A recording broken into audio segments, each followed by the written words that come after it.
Heɗitoɓe Kode Radio International Assalamu alaikum. Barka min e wakkatire nde. Barka min e larugo fottande taskaramji Kode Radio International ɗi hande nyalomare Salasa. Nder taskaramji amin ɗi hande min ɗo wondi e rahotoji fere nder duniyaru. On nanan noddadu ndum yetti Allah kawtal hore Magban tettu. On nanan no noddadu mi yetti Allah Magban waɗi dow hukumaji Najeriya dow nangugo sonde Igbo e gilla ka ardiɓe Magban ɓen yarani gomnajo diwal Nasarawa ummini ka ɗaɗi dande.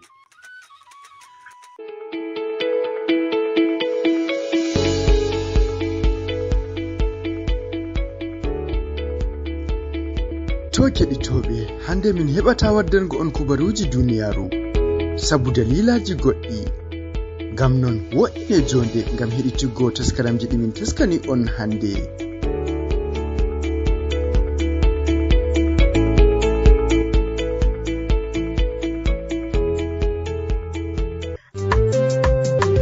Mino ka wala ko min poti min mbi'a ay on arti on timmini Kode Radio International kam sey yettore tan, sey yettore. Allah accu on, Allah wallu on, Allah hawtu hore meɗen, Allah wallu ɗemgal fulfulde be pulako. Jonta bo wo'ine jonde aran ha en fuɗɗira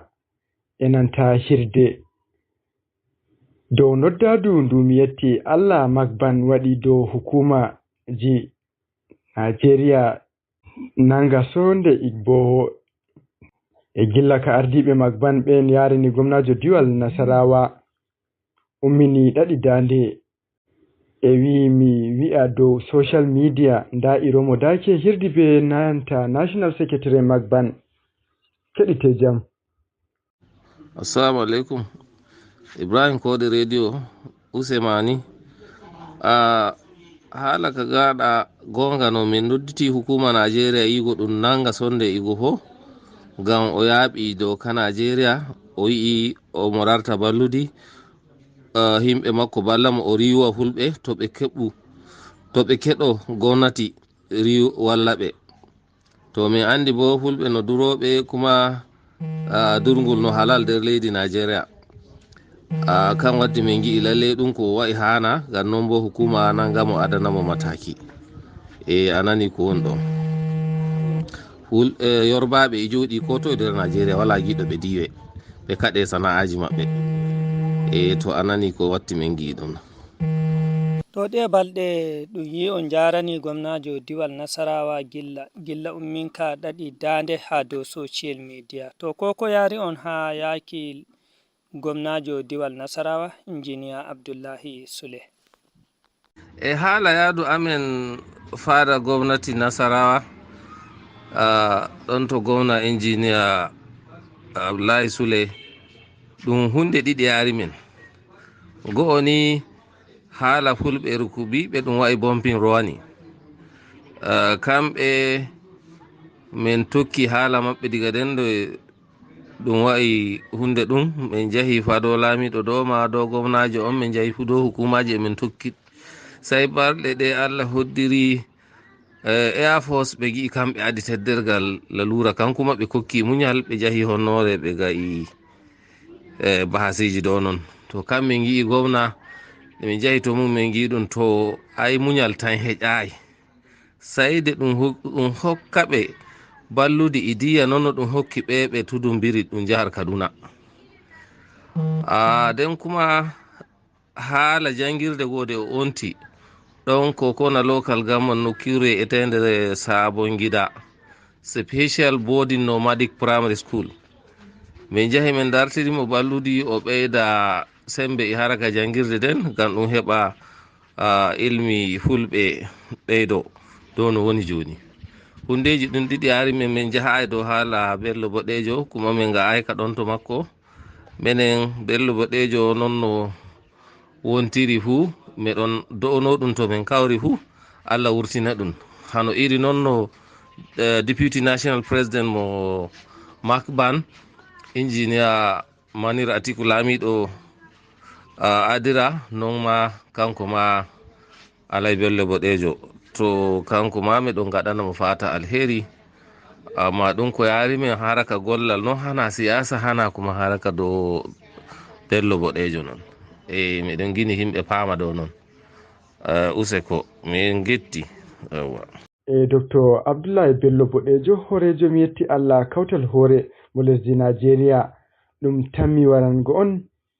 yeeso citordu Ibrahim Iromo Dake lartani amin dow maka. Assalamu alaikum Ibrahim Ali.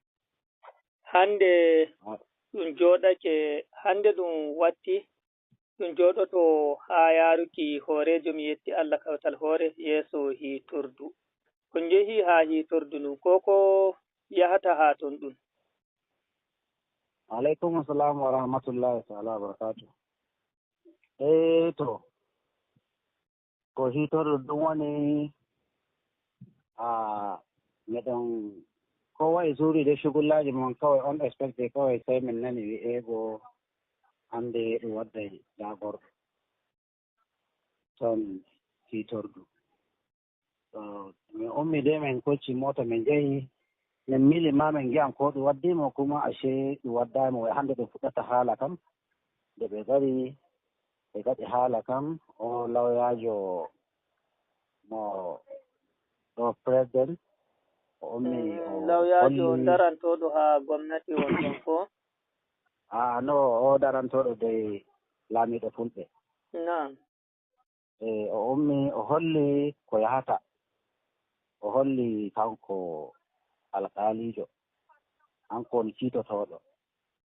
to kuma alhamdulillahi min nani belɗum sanne gam kiitotoɗo on o hokki haɗin kay sanne gam sayde o yeeni on ɗo o wi on nde noon ɗum waɗi de ñalande sey on ɗum lawyajo o wimo ay 19 o lewru ɗum nattini ka haala ɓe o raari dereji de o raari ɗereji o tabbini o ɗo 16 o lewru ko on ɗo yimo exactly noon seeɗe daare o to tunda ɗum ɗon o ɗum jaɓi torne maɓɓe haala beeli kuma ɗum jaɓi fuu korafe maɓɓe ko ɓe gaddi amma haala sey 13 lewru dutatawru 2010 nam sey ñande 13 lewru tatabru ndu gonanɗen nder hitande ujunere ɗiɗi no gasɗinayi won ɗon ko inchallah non bo inchallah to won ɗon ɓe jara hanko boɗejo on yeeso hitordu won ɗo hande hitordu o jooɗi ngam ma fuɗɗuki heɗitaki kiitaka o waɗante kanjum watti ñande 13 lewru ndu'u ngam ma heɗitaki kiitaka tabban hande noon ɓe naftini haala kan to kadi sey 13 lewru den ɗi yata ɗum waɗa kan haala kuma ɓe giɗi ɓe ge'eme inchallah ɓe gaddaymo ɗan kuma na'am to Allah waɗi kuma inchallah kuma to ɓe gaddimo inchallah sey kadi addu'a inchallah ɓe heɓan beeli to ñande jumɓare salinde ñen nanno ɗum wi ɗum yaraymo ha yeeso hitordu ko a nder njaaɓe o yaraka ɗum wi sey ñalde miisa warande won ɗon ñen nan 9 lewru to sey hande kadin keɓuɗon habaru wiki ɗum yaraymo to ko nonan ɗo onon wambayɓe ɓaawo makko nde lattima a woni sakatarejo luumo maaliya ha helkota mi yetti Allah kawtal hoore to ɗum ko a yeeni am on noon ngal jahol arandewol nde min njehi ñalawmaare jumu'aare kamde min njehi to no min miiliri haala ka nano min tawirike gam ɗo min njehi sey min tawi wi'ego haala kam ma ka waddaka ma to kiitotoɗo on ma kota kota ka wala to makko e junko makko tawon amma de fayil ɗum e ɗon to daga den kuma sey ɓe mbi sey ñalawmaare alhamisare ɗum witata amma sey noon no ɓe giɗa kiila jama'aare yaha ɓe giɗa himɓe sanne hanjum waɗi ɓe faalayi ñalawmaare ɓe yahata achehu hande ñalawmaare talatare to min jahi e hokki ñalaande den to ayi hokki ñalawmaare alhamisa wara sey kuma hande min nani haala wargo makko ko kuma wargo kes makko ɗum ɗon na'am alhamdulillah de eɗen goodi nasara inchallahu to ragare fuu ko noddata yiki hande aseweje 9 wonɗon kalkal hanko boɗejo imo joga jungo hukumaji Najeriya ko noddata yaaki laamu ko yaaki fulɓe wamboɓe ɓaawo makko tokkal makko. So bo de miɗo nodda fulɓe ha joni de ɓe muña inchallahu ɓe gaɗana gomnati biyayya ɓe muña ko gomnati yiɗi no waɗa inchallahu tagu dey to wala leydi wala no gaddata ɗum dole gaɗa ko gatta dole a seeda ɗum dilla. Amma kuma min woodi ra'ayi ɗum ɗo ra'ayi an ɗum hoore an ɗon hanjum miɗo nodda fulɓe ñalawmaare ñalawmaare nde garayde 13 lewru ko mi 13 lewru miɗo nodda fullo fuu gooduɗo wakkati mo haade ɗo meɗon giɗi goɗɗum yeeso kootu nde hanjum ra'ayi an mihin bolwayɗo amma na ra'ayi goɗɗo ra'ayi an mihin bolwayɗo.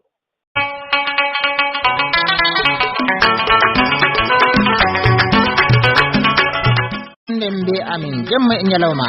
to gossoro be gumbar radio mon domi tadi 49 der Abuja ndarde go nyelde fu wala hendu ko hoshaki hite sudu radio code international sai ummatore konde min don gam onon ma gonden be amin.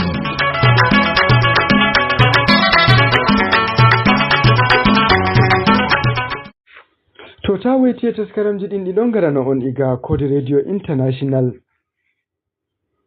Jonta bo nda taskaramji ɗimin taskani on hande aran nda taskaram koɗo kode.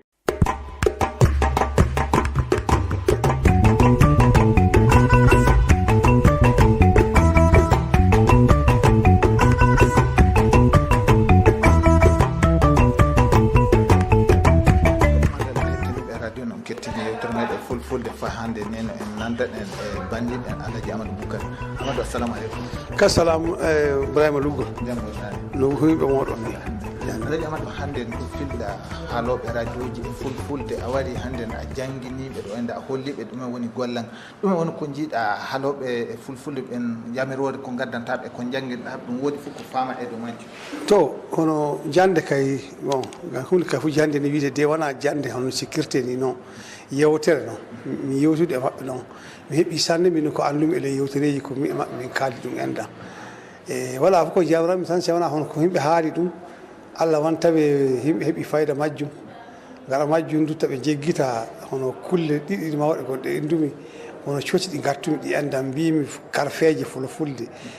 ɓe kalto ɓe cembinɗe dow karfeje ɗe enɗam e andudeɗe e famudeɗe e ɓeydadeɗe sembe no warta ko fulfulde nde enɗam wooɗa sanne gara majjum hono koɓe gari ɗo enɗam min yewtidi ɗum enɗam mi hokkiɓe ɗereji gon goɓɓe gon futa no wawi fay so yiyay bindi ɗi hollo goɗɗo walla ɗum firtan ɗum fa laaɓa kañƴum jamriran miɓe tawi ɓe joppay ɗemgal ngal ɓe paama du kono ɓe gondi ɗum ko goonga ɗum hono golle maɓɓe ɗe koye wona fewre tawi jiya ke Allah hono alhaali jomum ko hetto so lewru watina goɗɗum haa koɓe ketti ɗum ɗo ɓuri ko lewru darja mo ɓe goodi o ɓe paama koye no woodi darja mawɗo noon fa hitande ko ila ko 2016 sikkami warra joni mi haalino ɗum endan ko kawruɗen nokku goɗo mbimi darja o kam woodi sembe wala kanka wiye foti ummi no ɓuri milliard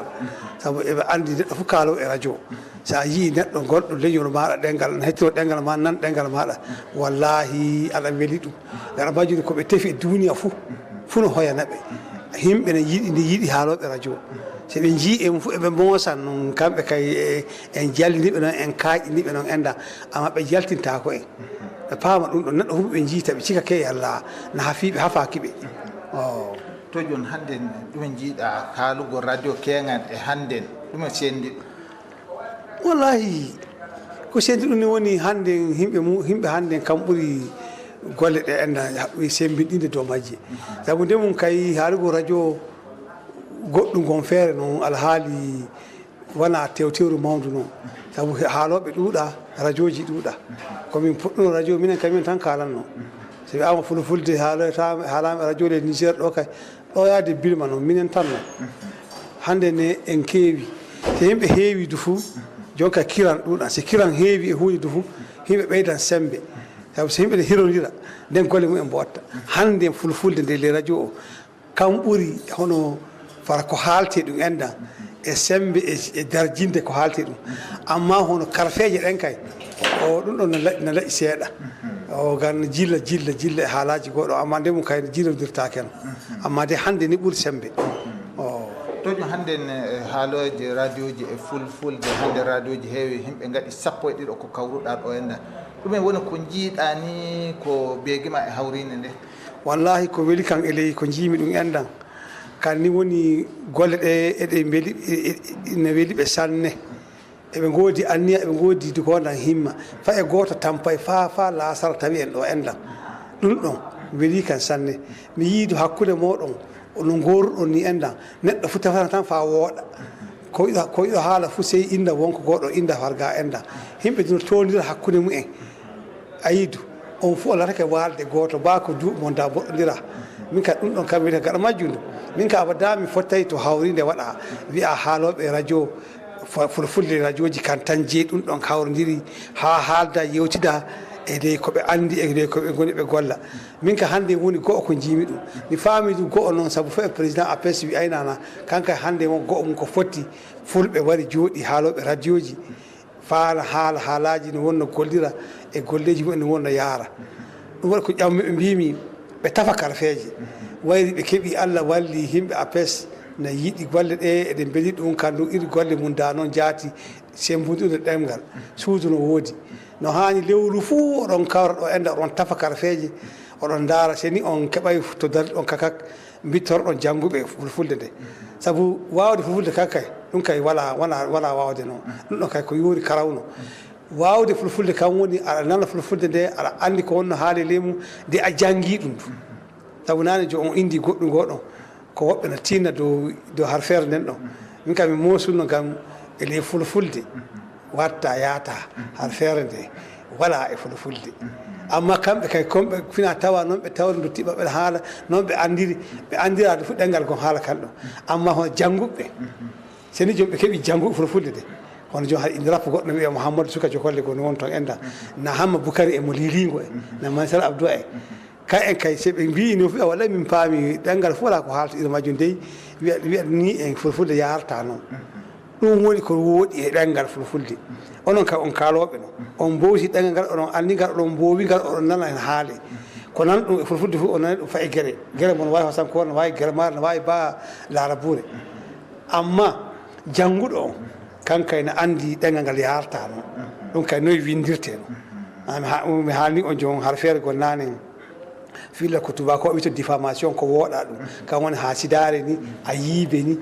to ɗum ɗon fof mi yewtidana e himɓe haaloɓe fulfulde Dakar himɓe ɗiɗon mi haaldi e kaaloɓe fulfulde goɗɗo kasana janngoɓe ɗo e mawɓe kolloɓe indirap mi haaldi du e Hamma Boukary kande ko mo lilingo mi heeɓi karfeje ko watta 9 na 6 amma joni ko kalɗen seɗɗa ɗo endan ɗum ko mbiyertuɗen fuu en paami ko wiyete diffamation fulfulde e himɓe golle journaliste ɗum kan won a yiibe on ni woni gonga o kan woni hono kan won fulfulde nden kandu ko wuuro fu ɓuri andude o baako ɗi to fuɗo ɗon wiye a ɓoyti jomum ni a waɗi goɗɗum amma a yiibe on ni non to irɗum jimmi tawe himɓe ne waɗa wakkati warde wakkati cembinɗen ɗengal min gattagal majja gaɗa majjudu ko wona sukaɓe min uma ɓeydu ko keɓa kan en heɓa ko keeɓi o to jon hannde nder wakkatiji ɗi gonɗen ɗi hannde wakkati caɗele kewɗe gonɗen ɗume woni ko ɓeydanta hokkoɓe kibaruji e waɗoɓe animation ji nder wakkati tiiɗele ɗe to wallahi nde tiiɗal ngal kay hakkillo hade fokkinte yen no mbiyruɗen wakkati gonɗeɗen yewtade ngam min kam mi wiyata jande yewtere no sabu en fof en dottiɓe noon mawɓe onon on ɓooyi oɗon kaala min mi ɓooyino miɗan kaala min burtake no joni hannde onon golle hen nden ne neɗɗo fof warta wiya ikkitan on fulfulde kay ne wawi holde on ni ko andi e ley ko andi holloto amma wona ba jangginol noon nden ɗum ɗon en kaali haalaji goɗon no hani tawe kañƴi gollira o yimɓe fokkina hakkilloji mumen hono hunde fuyi ko watte yimɓe tawe ne andi ley hakkillo fokkigo hawta e ko haalte wakkati hannde ko yimɓe warto hippo wuuro yimɓe mbare woɓɓe nawno yimɓe no wulla no yaha no garta ndenni ɗum ɗon tilay jonkay yimɓe tokka ɗum ɗon kalfeje ɗen enda hono ko mbiromi radio jo mawɗe radio wakkati ɗum wuli ley wuuro yimɓe ne kaɓa hande en jii nokkuje fof wuro meɗoji muɗe wiye jadisi en no enda kawon himɓe wonɓe wara himɓe radio o hawrodira himɓe muɗum wiya a jiina en mbiya ni en koƴa har ferde ni en gaɗa ɗe karfeje ɗe on ni e seni en gaɗi noon e to noon en kam wala ko tiiɗi faami moy e haalete tawi haɓa watta tawi commandant no andi gouverneur no andi de préfet won ɗon de laambi hesa jowro noon ɗon radio o woni wiye jowro a yii ɗum min gomɗan kala dow muɗum nani komin koddiri haalde jango tawi jowro no andan ɗum fay so haala ƴoowi gueɗe ha wona ni ɓe mbi woɓɓe ni ɓeydi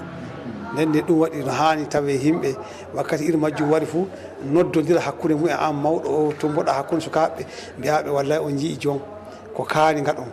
no hani joppen ɗum to kay fuu kan woni tawaɗe direct kan ko haalte wakkati muɗum da ko haalte fuu ho e dow ɓoggol wuuro fuu no hettini wuuro fuu no andi neɗɗo foolo bandu seni on haala bellare gueɗe haala fulfulde tamuɓe fulfulɓe nanta bellare tawi ɓe kalnama ɗum woni le ɓoggol ngol noon watta ko hakkilloji pukkuɗi tawe tabiti to hande ɗumen woni ko noddata kadde haaloɓe radio ji ɓe kawruɗa hande ne fayi ko tawa himɓe sappo e ɗi no woodi yoga woɓɓe ɓe gara jonka warɓe ɓe gara ɓen fuɗɗumen janirta a to wallahi warɓe ɓe ni jonka e gina yamroto tawi eɓe cendida e bandiraɓe maɓɓe andal sabu komin jahanno apes doori docteur li witanana andal o wi so a sendi ɗum fuu a waɗi jawdi hono ko anduɗa ɗum seni aɗa holla ɓe anda ɗum na aɗa holla ɓe cikku a tawan famay ɗum an wonno ɓeydo gina wona kamɓe hunde fuu ko kalluɗa goɗɗo fuu an ɓeydi koɓe keeɓi hande seɗɗa ɗum ɓe jaara ɓe kollo ɓen ɗon ɓe ɓeydoro ɗum tan ka en heɓan ko kalani ɓe andal so a hokki goɗɗo fuu an wonna heɓa min ka ɗum docteur li haalnimi o wi andal so on keeɓi fo kokki fuu o wi so a hokki yimɓe andal fuu an toma ngal so toto ndenne ɗum ka kollanɓe kamɓe hono ɓe warani ɓeydu ko faama ni hawrine waɗani nde ɓe ɓado waɗuɓe hawrine ɓe enda warɓe fotti ɓe haalnaɓe ko nani e ko andi ɗum ɗon no nafa en fuu nafa ɓe to toɓmadal no woodi ko ɓeydoto onon toɓmadal alaji amadou min jettima to ok salamu aleykum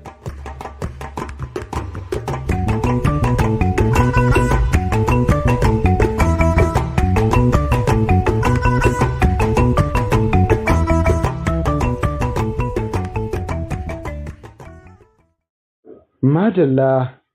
to larugo woodi wakkati luttani en hami lartana en miijoji heɗitoɓe men ha laabi matotiral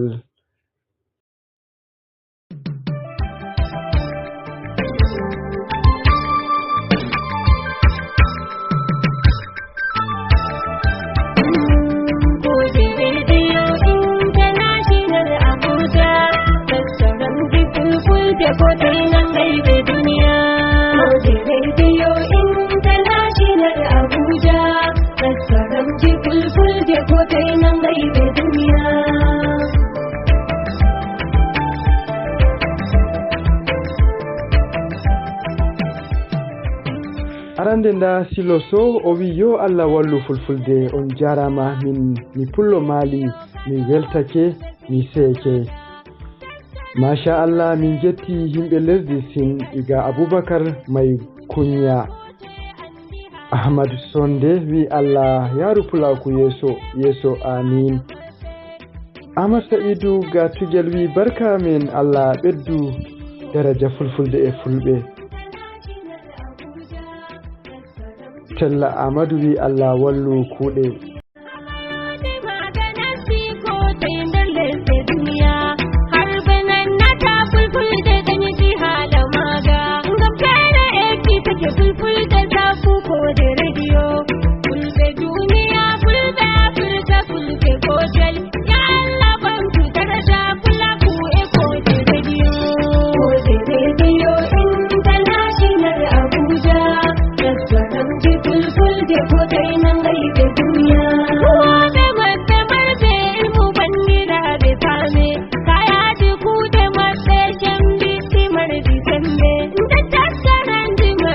Thank you.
To fuu e fuu ɗo min gaddi ragare taskaramji ɗi min taskani on jemmare nde